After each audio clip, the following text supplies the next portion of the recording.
за монтажа. Монтажът е такъв. Слагаш първо тапата и някои питаха как да я слагам. Ето как.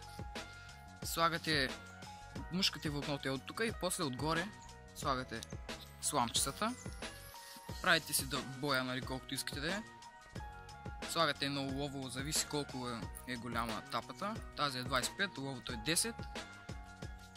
Стоманния повод си го монтирате и една малка тройка и вече рибката.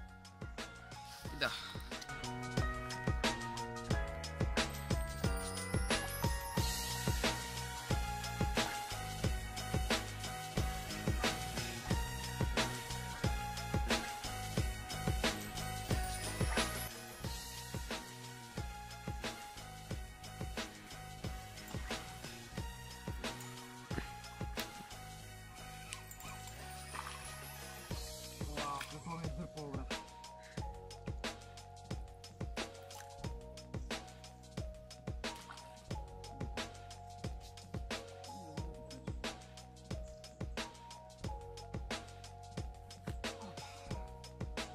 Удари нещо голямо.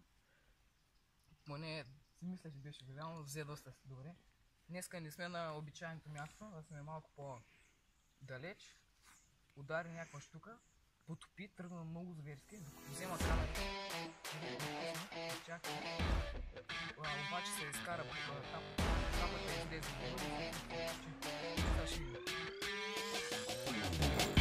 Мисля, тук е. Пусни. Ой, да. Дърпай, затигни. Бавно, Петю, бавно, не е малка.